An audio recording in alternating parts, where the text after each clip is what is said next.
Hi, everybody. Welcome back to Glazers Photofest, the virtual edition. I'm Kate Haley. I work with Glazers here in Seattle, and we are looking forward to kicking off our next session. I do want to mention quickly, we just announced a fun photo contest to get you through this week. It involves you could win donuts and coffee from Top Hot Donuts. So check out our Instagram story on how to win those donuts. We have multiple winners each day, and lots of great options for your donuts there. So check that out on our Instagram stories. And what we want to do now is have a little conversation with Suzanne Stein, who's a FUJIFILM ex-photographer, and she's going to be talking about street and documentary photography. She is based in New York City. We also have online with us Michael Bobenko, who's from FUJIFILM, and I think Michael had a little couple of words he wanted to share, and then we'll go straight into Suzanne's presentation. We will ask if you have questions or comments throughout this conversation. Please feel free to post those in the comments on Facebook or on their YouTube channel, and we'll ask as many of those as we're able to get through, okay? So Michael, do you have a couple of words that you wanted to share? Yeah. Hi, Kate. Thanks very much. Um, so I want to first thank Glazers for inviting Suzanne to do this because, as you're going to see, Suzanne's body of work is more timely than ever. As we know, we've been going through the last couple of weeks with a lot of soul searching and question asking. And Suzanne, even though she works primarily out of New York, she is definitely a citizen of the planet. The work she's going to show you comes from all over, but it's very, very soul searching, and it's going to help you, I think, all of us along that journey that we're going through right now. And the last thing I want to say is that, Fujifilm cameras are cameras that Suzanne uses, but it's not about that. I think the single most biggest piece of gear, the equipment that Suzanne relies on the most is her heart. You're going to see that. Her heart is about this big, okay? And she pours that into every single frame she makes. So with that, I give you Suzanne Stein. That was an amazing introduction, Michael. Thank you so much. It really got to me a little bit. And Kate, thank you for having me. I am so incredibly passionate about street photography. It's something that I started doing about 5 years, almost exactly 5 years ago. And it was like falling in love.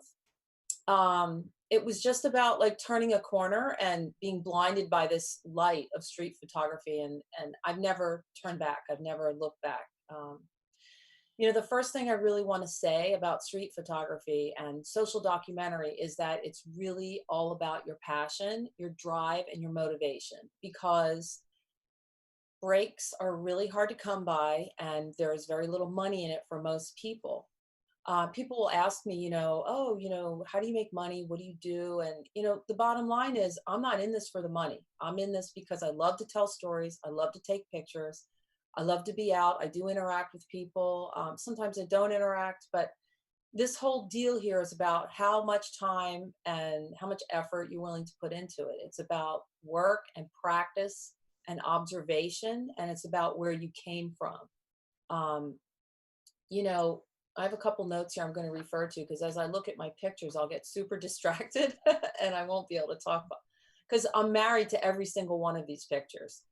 Um, the picture that's up on the screen right now, that's done on Broadway in Los Angeles, and that was done close to 4 years, three years ago or so. And these pictures are really important because that bench is actually not there anymore. That's one of my most favorite images I've ever captured. That was with my 16 millimeter 1.4 and my Fujifilm X Pro 2. And that bench it's not there anymore. And I've never seen the guy again. And that moment, is frozen by the camera. And that's why one of the reasons why street photography is so important, especially now, because we really need to preserve what our times look like. One of the other really important things for me is experimentation. I never, ever, ever say no to a wild idea. I get a lot of them when I'm walking the streets. I'll see something and it'll be like an explosion in my mind, like an idea, a picture will come into my mind. And it's usually something that I haven't ever seen, especially on social media. So I don't censor myself. As I said, I never say no to a wild idea, no matter how wild it is, no matter how weird it looks, no matter how gritty or raw. Um, I run with all of my ideas, and I am not afraid to fail. I make a lot of mistakes, and I think it's really important, especially in street photography, because you have to maintain so much flexibility and adaptability because things change so fast. I think you really do have to be prepared to fail all the time. And that's really tough now because we have social media, we have likes, we have followers, we have how many likes this person got for this type of picture. Sometimes people tend to play it safe too often. They get a lot of support for a certain type of picture and then they don't experiment. So for me, I hope that it comes across as you look at my pictures that I'm experimenting a lot with content, with subject, with what I focus on. For instance, this picture that's Skid Row in Los Angeles, the little dog. It was really about what the dog's surroundings were. The dog was tied to the shopping cart.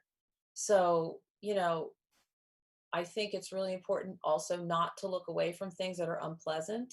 This too is Skid Row. She's reading Baudelaire to me. I forget the name of the poem, but she's reading Baudelaire on Skid Row. Um, you know, One of the other things about the way I photograph is that I consider myself a social realist. And that sounds super pompous. I don't mean to sound pretentious, but I believe in utter realism. I'm totally I like the scab on his hand, the look on his face, the little dog.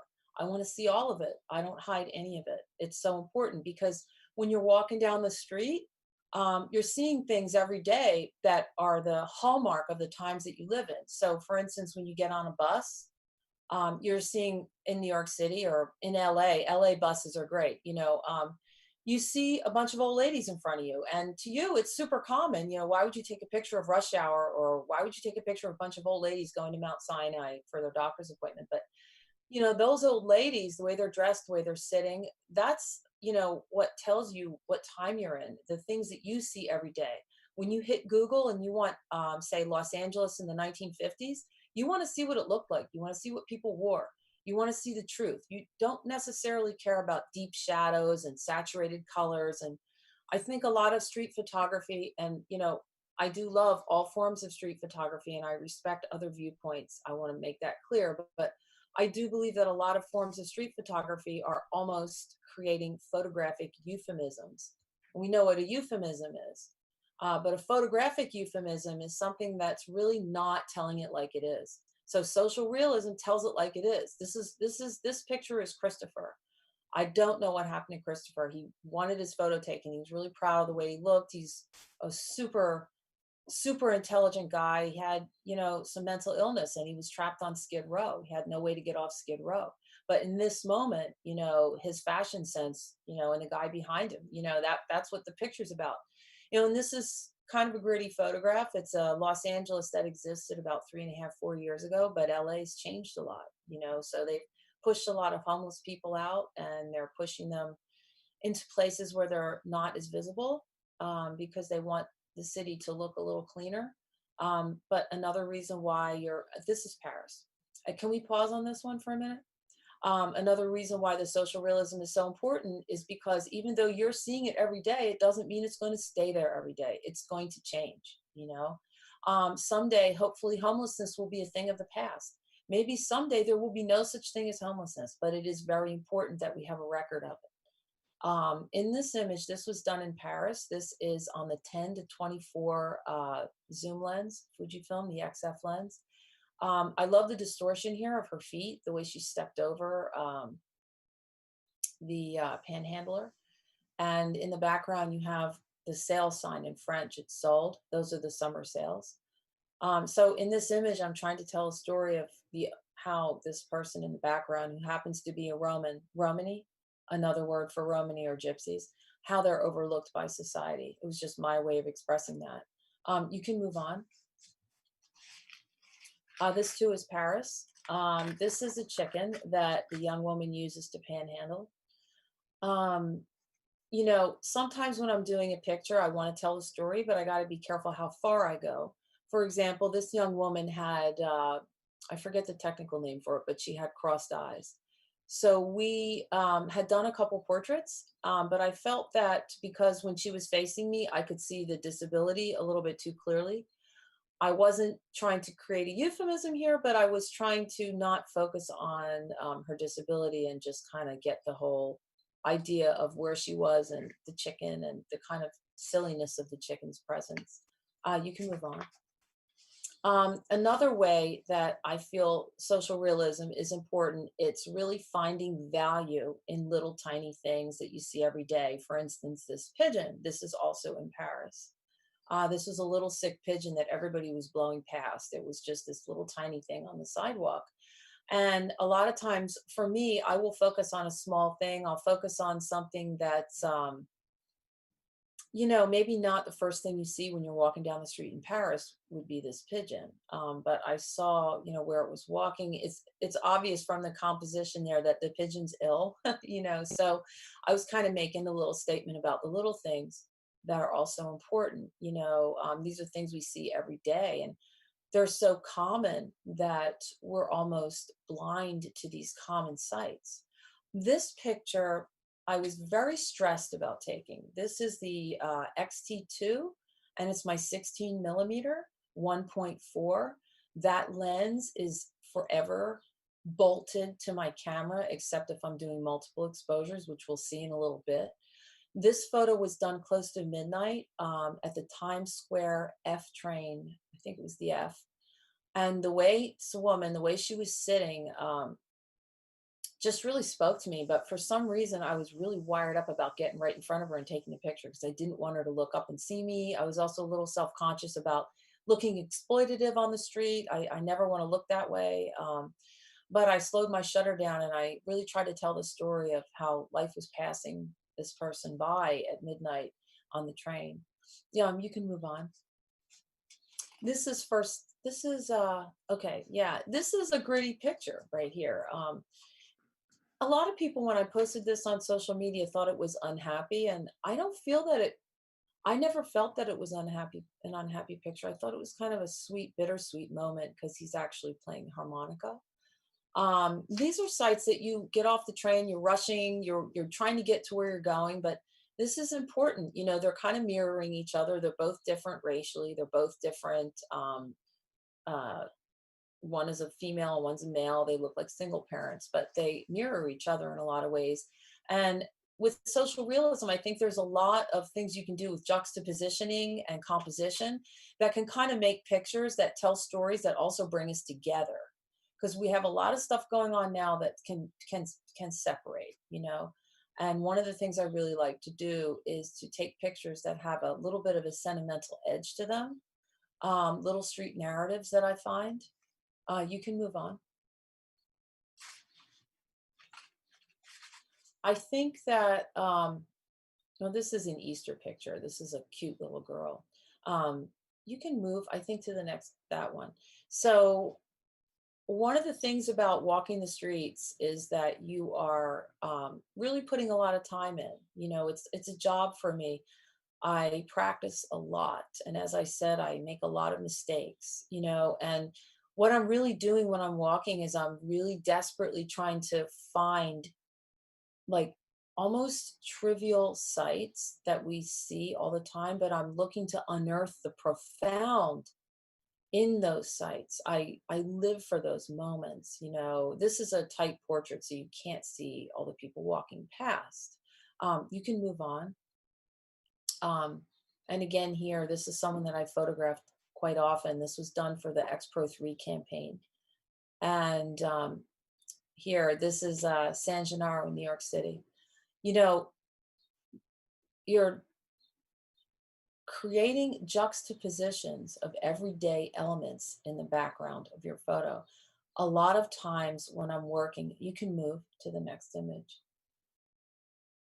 Okay, so this is a pretty good example of, kind of juxtapositioning elements to create a little story. A frustrated kid, he's frustrated with his costume. It's Chinese New Year. We got I Love New York. There's a lot of festivity in the background.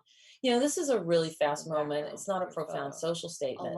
I mean, when you're out shooting, it's not all about profound statements. It's also about little moments But it's again, it's about, you can keep going and you can move from here. Can you go back to that one? Sorry. This is a street portrait that, it's kind of whimsical and a little sad and definitely bizarre. This is the wild idea thing. I like to take pictures that maybe are odd and strange. This is that 16:1.4, which I feel gives me a very particular look to my pictures, especially my portraits. I talked to Michael about this a day or two ago. What is it about this lens that is it the way it interacts with the sensor size? It's been a mystery to me for years, but it is the way the lens recipe is what he called it. There is no lens like the 16:1.4 ever. I don't even know. Maybe it's just my particular lens. I mean, this thing is beat. I'll never let it go.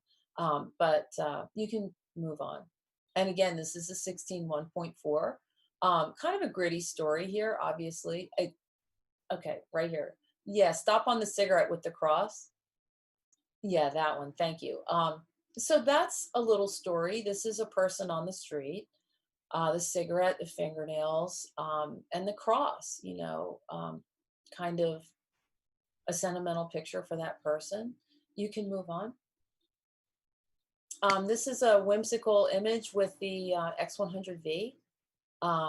Just a strange street portrait. They were kind of arguing over apples and cigarettes, and you can move.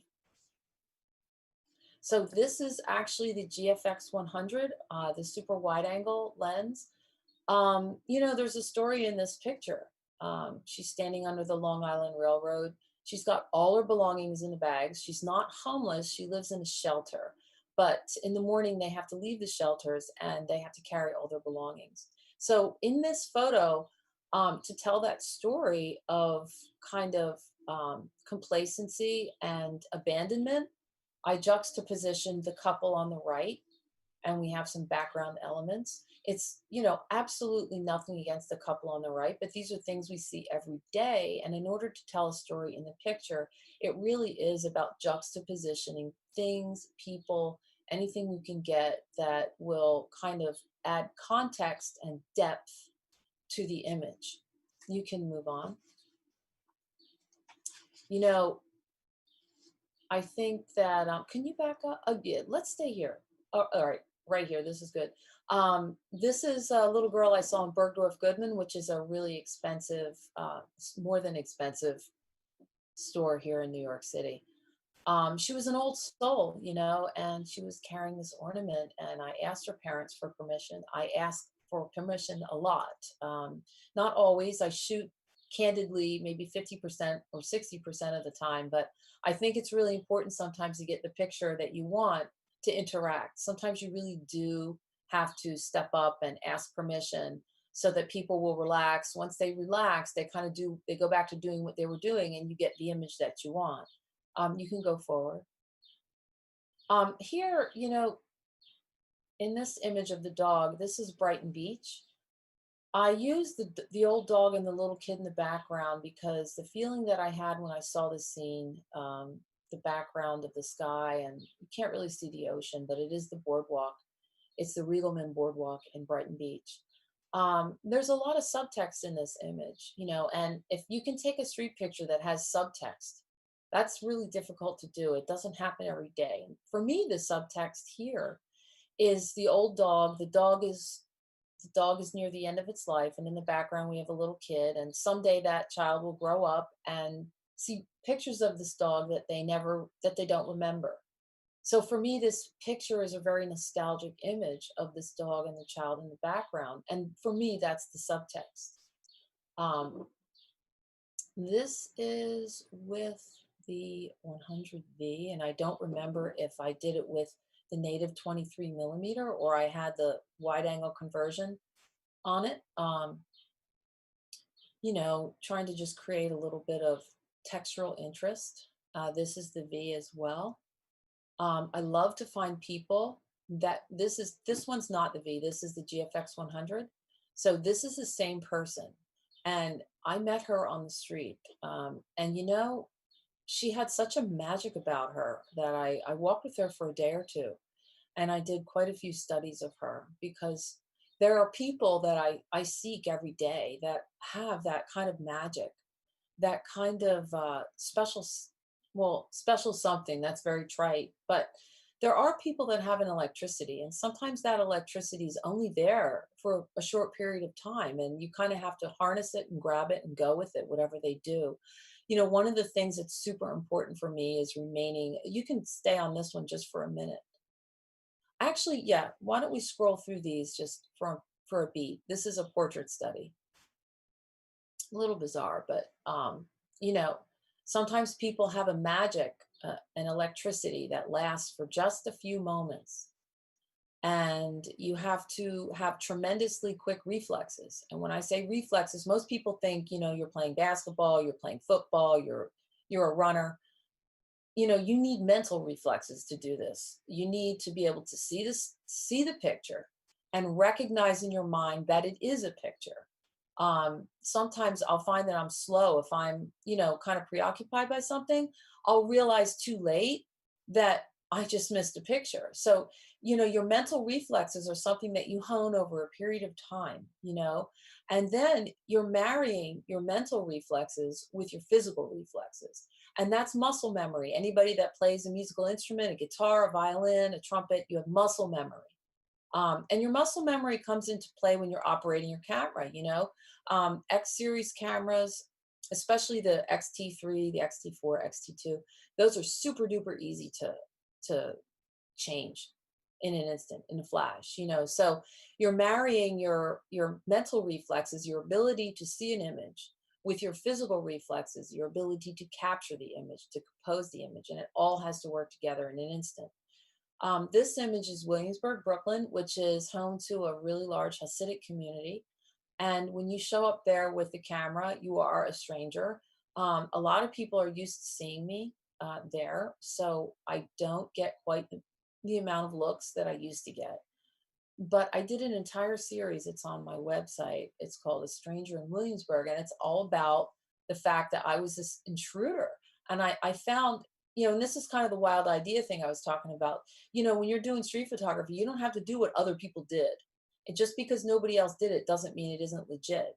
I went into this neighborhood intending to create candid images of a time and a people and a closed society. And what was happening was a lot of my images were ruined by these um, intensely pointed looks at me. And I realized that those were the pictures that I really wanted because they pointed out the fact that I was an intruder with my camera. And I did a whole series of pictures with people, giving me these looks. Um, it's all about kind of following your own instincts and your own ideas of what's important to you and what story you want to tell. For this again is at the Regalman Boardwalk, these two older ladies sitting on the boardwalk. And this was some graffiti that was there for a very brief period of time. And there's subtext there. These two older ladies seem kind of abandoned. The inclusion of the bag, the trash bag in the foreground is, deliberate. I wanted to kind of get everything in there to kind of show the isolation of the women from each other and the floating trash and the kind of contradiction of the signage behind. You can move on. This is from a series I did called Lullaby. I did 3 series called Lullaby. There are about 3 different women that live in New York City, and they kind of live parallel lives. This was a campaign for the X100V that I did, but it was kind of an ongoing thing that I've been shooting, and I kind of fused the campaign with my series. And this is Bethany, who's transgendered and living on the street. Um, living a very difficult life. And there's a juxtaposition of some signage. I generally do not like to rely on signage to tell my story. I do think you can do it. You can juxtapose other people's art with your subject matter and tell a story, but I think you have to do it really carefully. Otherwise, there's some measure of street photography that does rely on that. I don't think that it's always the best way to go. I think you have to work a little harder to get a good picture. You can move on. Oh boy, this is New York. This one is making me tear up. This is 32nd Street before the pandemic when there were people to photograph. This is a multiple exposure. I think this is two exposures. This is two exposures. So what I wanted to do here was to kind of show the passage of time, a few seconds. Things that if you're standing around, you're smoking a cigarette, you're on the phone. Um, I often have, when I'm in the city, this sensation of the passage of time as it translates into imagery, the images that you see. So you may see a scene on a corner, but it shifts very subtly every, few seconds. And so right now we're into my multiple exposures. So the reason behind doing these are definitely very Fujifilm centric images. Hey, Suzanne. They're in camera multiple exposures. So I do not do these I don't in think she can post hear me. processing. I do them into camera. Hey, And Suzanne. so can we pause on this one? Yeah, that one. So that's a portrait. And then she is juxtaposed. If you were to turn the picture over, there's a street scene underlying her portrait. And so that's a way that I kind of found to express all of the minutia that I see around me I'm every muted in day. And Zoom. these Is are that why? things that are very small moments. They're scenes. It's really fast, kind of trying to capture the sights, the sounds, little things that you don't even think about that actually characterize your everyday life walking down the street of any city. I'm muted in Zoom. And here with this image, you can Turn me off. I juxtaposed a young woman and an older woman. Okay, so it's a little trite, young and old, but it's what we see every day on the street, and finding a way to kind of marry all that is what I was seeking.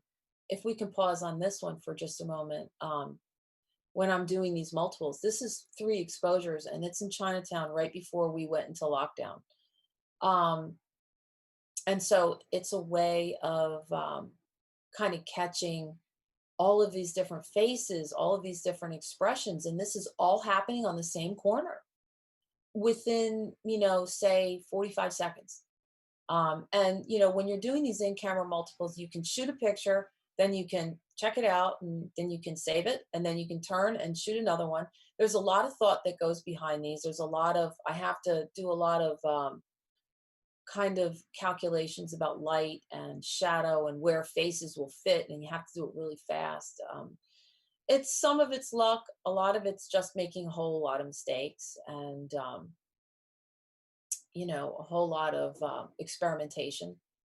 And you have several settings. This one was very difficult because this is actually 4 exposures. So I sacrificed a little bit of clarity and a little bit of sharpness in order to get the cacophony that is New York and this young man um, at 34th and 7th Avenue. When I do pictures like this, I got so into them, I became completely obsessed with them, and I still am. I do them all the time. I knew that when I put them on my Instagram that I was going to lose tons of followers. I didn't know how people would react to them, and I did. I lost lots of followers. I mean, I watched my numbers drop. And I was like, you know what? Forget this. I don't care. I'm an artist, and I think that it's really, really important when we decide to experiment and to kind of move into new territory to forget what other people think. I mean, yes, to a degree, it's really, really important what other people think, because sometimes we can get so married to something that we get unable to critique it ourselves. So when I started doing these, I was just kind of like, I didn't really know if I was crazy or not. And believe me, I look crazy when I'm doing them. I'm like a maniac when I'm doing them. And it's great because I like to do these because oftentimes I don't interact with people at all. This one right here is Union Square. And this is a good example of timing because um, the two ladies in the background, that's the first image. The second image is the woman in the foreground that you can see on the upper right. And trying to get that timed so that her face is not obscured by anything that's already laid down in the first image. That's where a lot of your reflexes are going to come in, and a lot of practicing and some luck. So back to what I was saying briefly, it's just kind of about not being afraid to experiment and not being afraid of what other people think and just sort of running with whatever it is that you feel. Did you have any questions? Oh, yes, we do. We have loads of Okay, why don't questions. you hit me with some?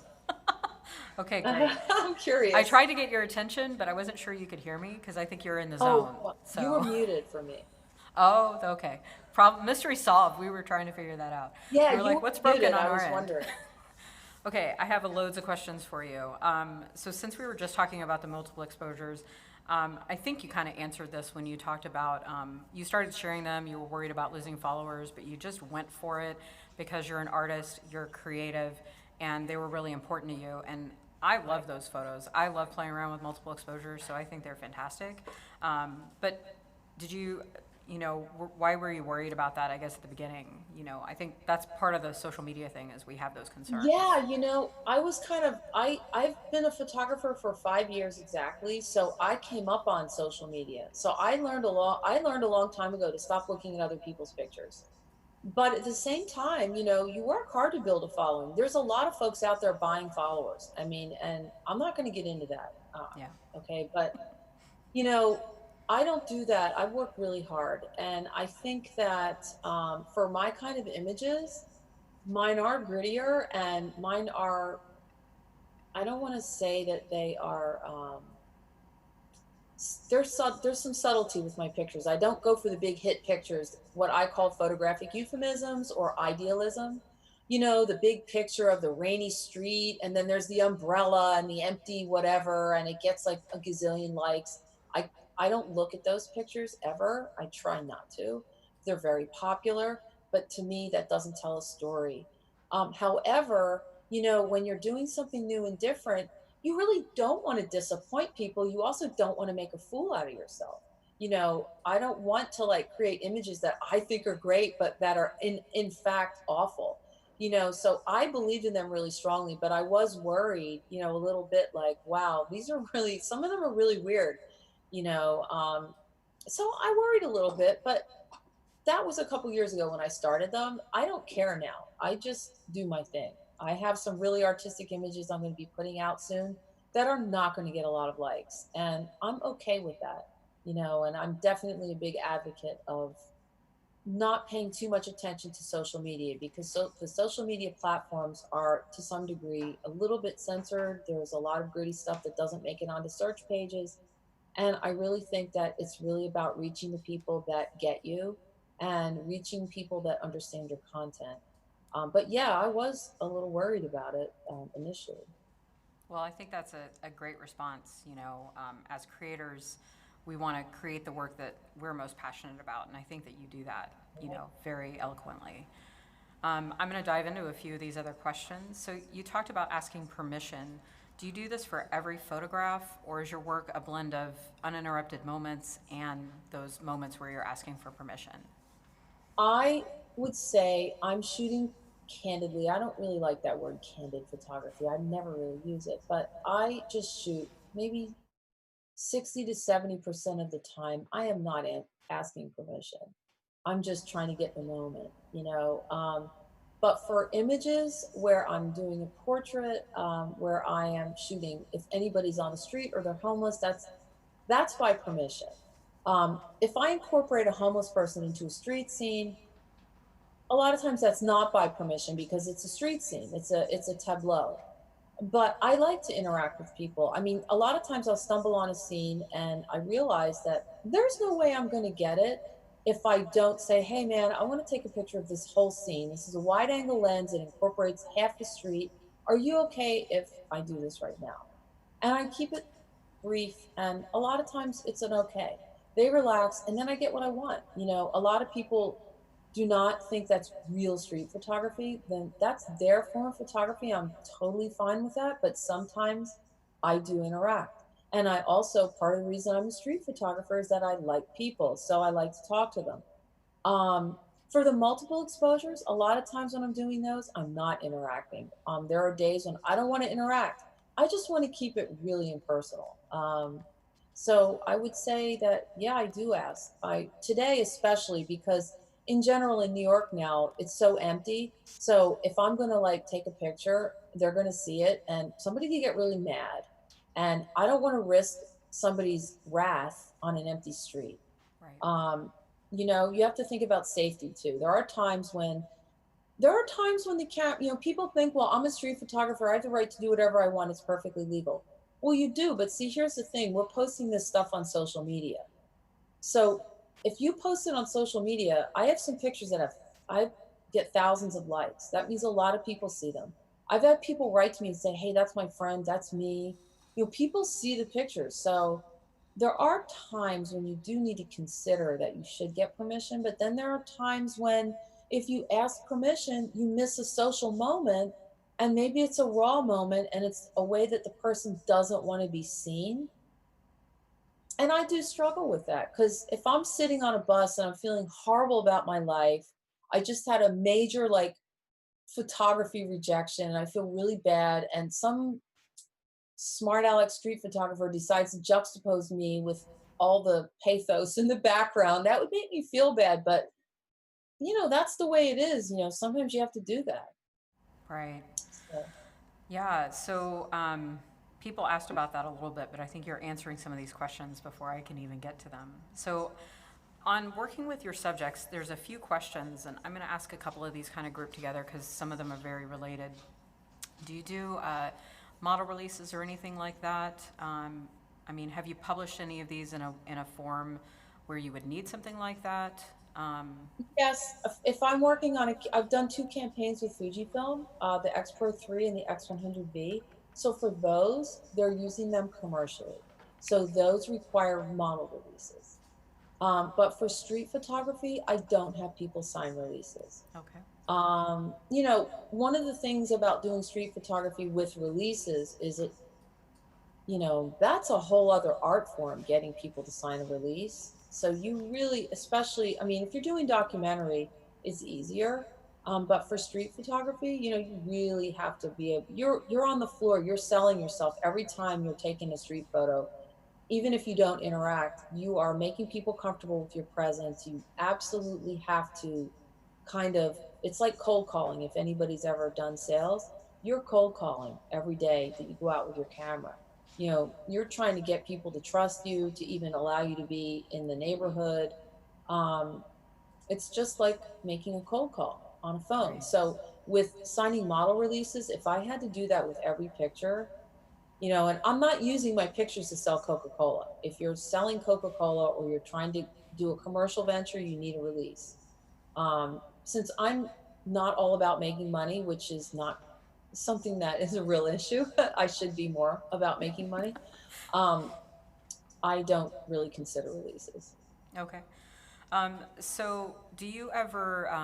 I know that some of the people you photographed, you have formed friendships with, and you see on a regular basis. Do you do things? Are there a lot of them that you keep in touch with, or a select few? Do you give them prints, or ever offer them food or money or anything like that as a thank you for their time? So I don't ever make prints of my work except if I'm selling the work, and I'd like to be able to do that in the future. Um, so if someone is on the street, I think that first of all, one has to be very careful about giving out money, especially when there's addiction involved, Right. because your $5 or $10 could go towards a drug that could cause an OD. So there are people, yes, that I follow, and I've been photographing for a couple of years, especially in Skid Row. I have a major body of work there in Skid Row. I go back and look for them. I'm in New York now, but I've been back to LA twice in the last year, and I'm always seeking out the same people. So for some people, I'll buy food. I don't have a lot of money myself. There are other photographers that can throw $100 bill at people, and I'm not one of them. If someone's on the street and I know that they're going to use the money for something that isn't harmful, I can give them money or I can buy them something to eat. But some people really just want their picture taken. Yeah. They want to be considered. I can't tell you how many times someone said to me, "Take my picture." This happens to me today. Um, this happens to me a lot. Take my picture, I'm here. It isn't about the money all the time. That's really great. I've led some photo tours in Dubai, and there are people that you meet along the way that don't want to be photographed at all, and then there are people who pose for you before you even get to them. It's Yeah. always an interesting dynamic.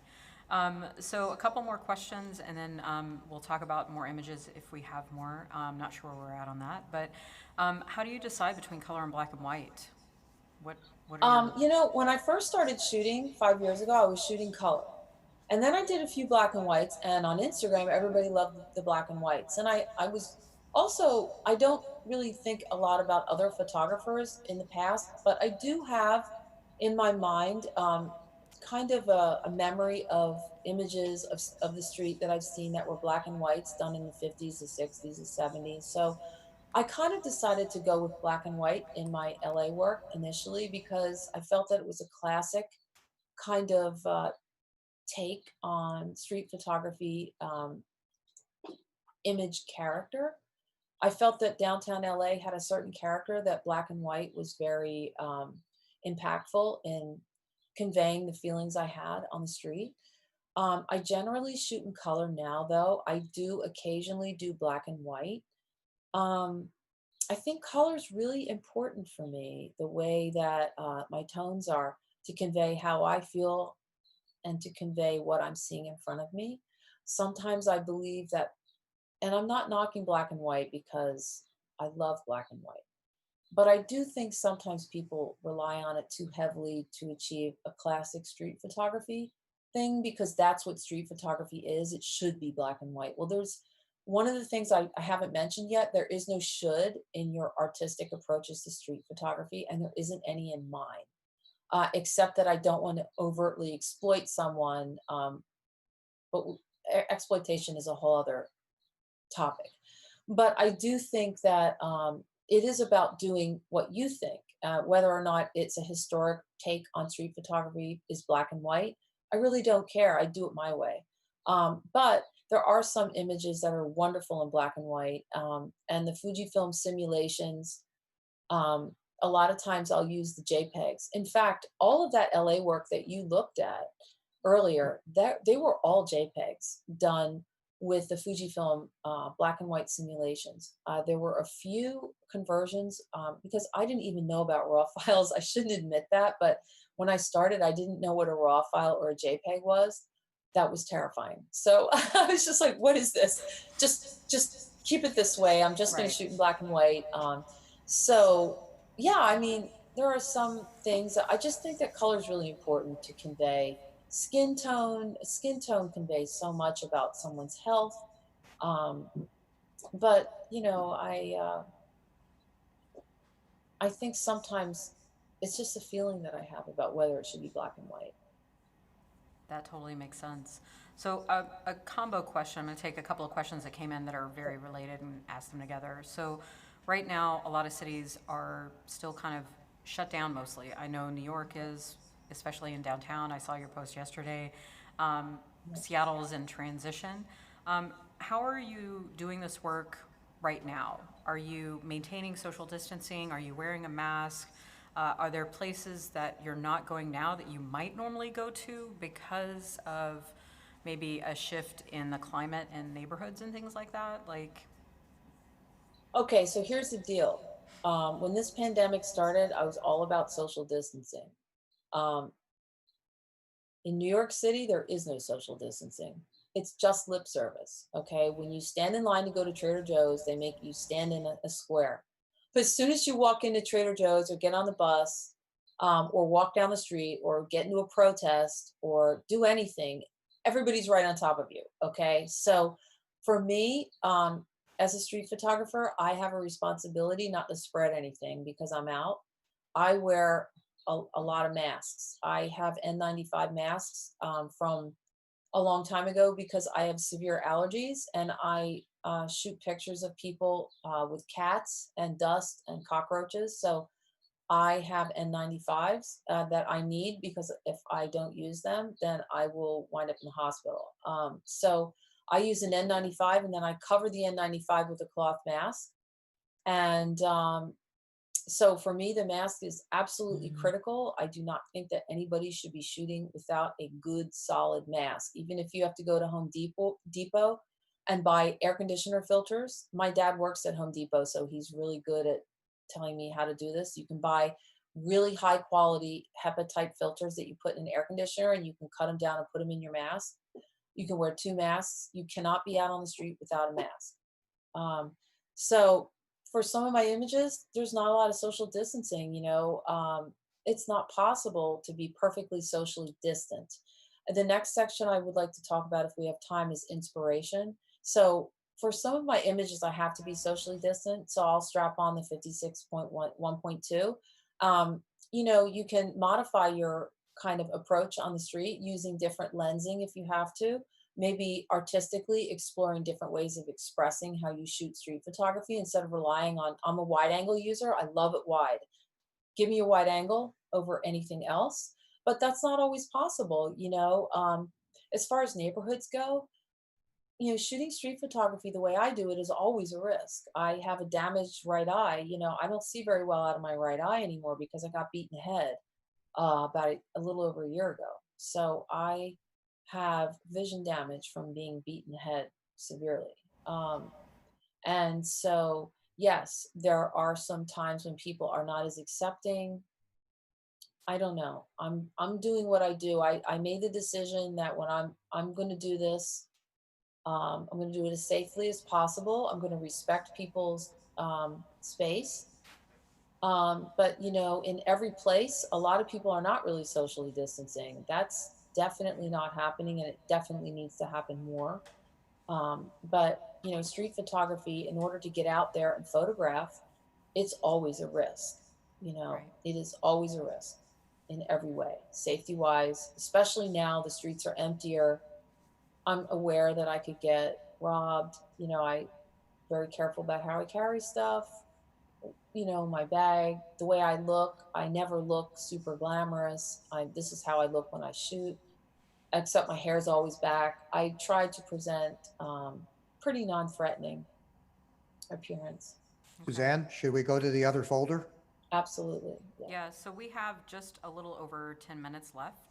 Just Okay. to kind of give you kind of, this is where we're at on time. So yeah, let's talk about inspiration, and everybody tuning in, keep those questions coming in. We may only be able to do a couple more, but yeah, let's talk about your inspiration.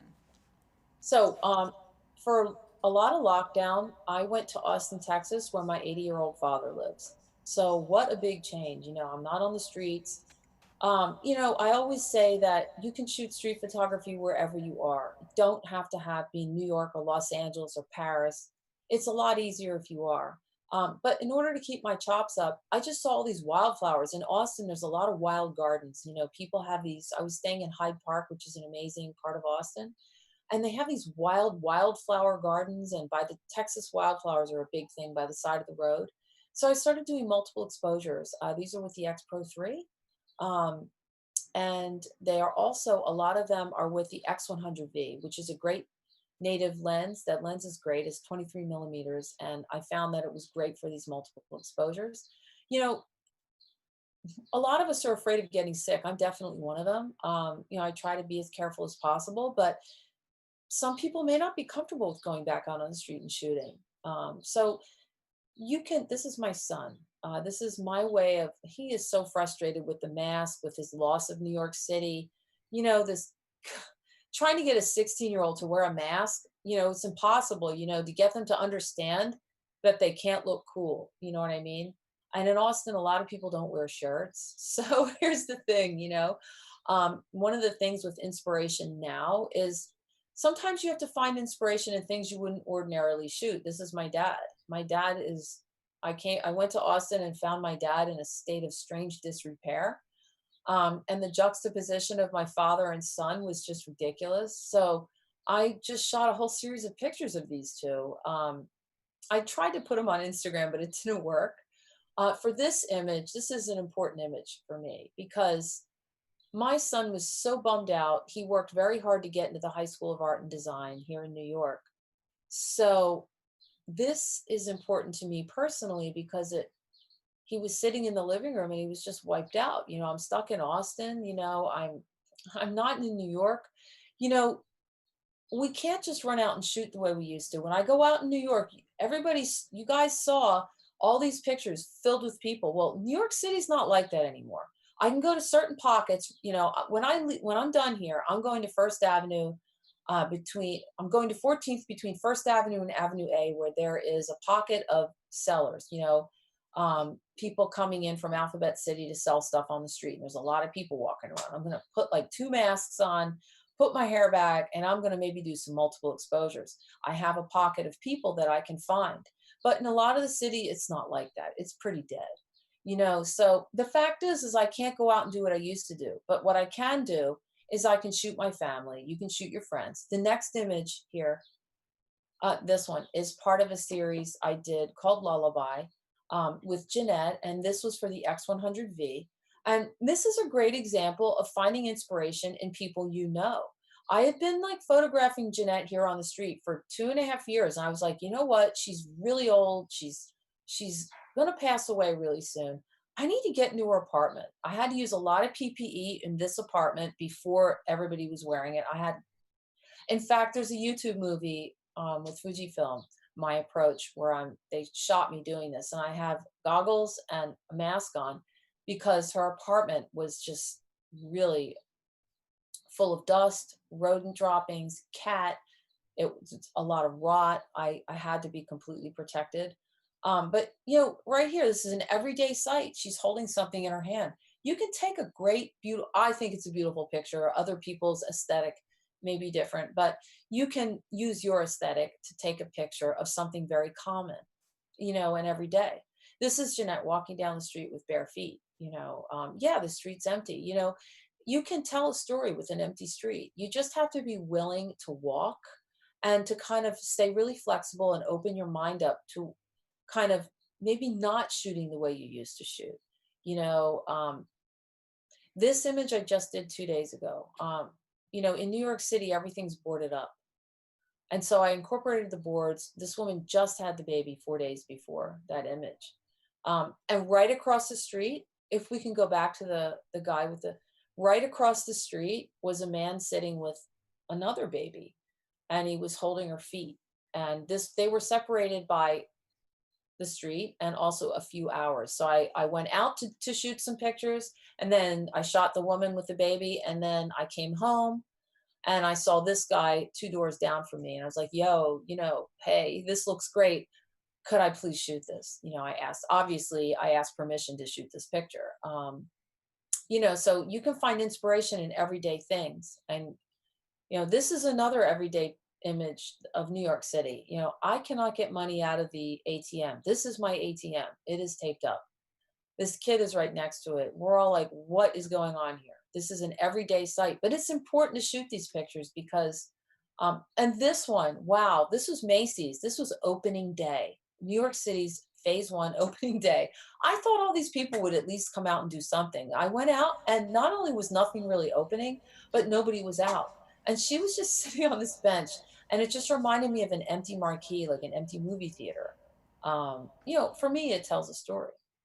Again, with the boards, these boards are not going to last forever. Macy's has already taken their plywood down. So it's important to get out and take pictures of what you're actually really seeing. This is opening day too. There were a couple more people in the background. But it incorporates the guy sleeping on the right with the lady and her kid, the scooter. I love to be super realistic because this is what I see. I don't always see shadow and light and these kind of postcard New York pictures that don't really tell me what New York looks like. This corner is typically a really super busy corner. And what's happening is that 7th Avenue and 34th Street, there are no more commuters. There's no more anything, and there are a lot of homeless people, a lot of people wandering around that nobody cares about. And that's what characterizes large swaths of Manhattan. Here is an example of using a different focal length. This is a 56 1.2, which I'm really into using for multiple exposures, but I'm starting to use for street photography because I really love how it cuts things off, kind of a different aesthetic to experiment with. Are there any questions that you want to hit me with before we stop? Go ahead and unmute me. Actually, there aren't right now. We have Okay. just a few more minutes. So if anybody does have one last question, um, so someone's asking about the 16 millimeter lens. I know you said you use that a lot, um, Right. but you were just talking about the 56. So are these images a blend of maybe both focal lengths? This image right here is the XF 16 to 55 millimeter zoom lens. I generally do not use zoom lenses, but I use it for multiple exposures. So this was the base layer of a multiple exposure. I shot his portrait. And as it turned out, I made a mistake with saving, and I actually saved this picture when I wanted to store it so I could lay something on top of it, unfortunately. That this is the 16 to 55 too. So and this is also about everyday sights. It was just two girls sitting on a stoop late at night, and I asked if I could shoot them, and they said yes. So you know, it's kind of about finding things in your everyday life that maybe you didn't think was important, and just finding new ways to see things, and always understanding that we're really out there trying to document what we see every day. And it doesn't matter how many likes it gets, or it's just really important to remember the time that we live in, and for me to do so as realistically as possible, without again relying on too much euphemism in street photography. Well, yeah, I mean, I agree with you. The hardest part right now is that we haven't been photographing the way we normally might. And Yeah. we've been staying at home a lot more. And then even just like taking that walk around the block and finding details that maybe you don't normally notice.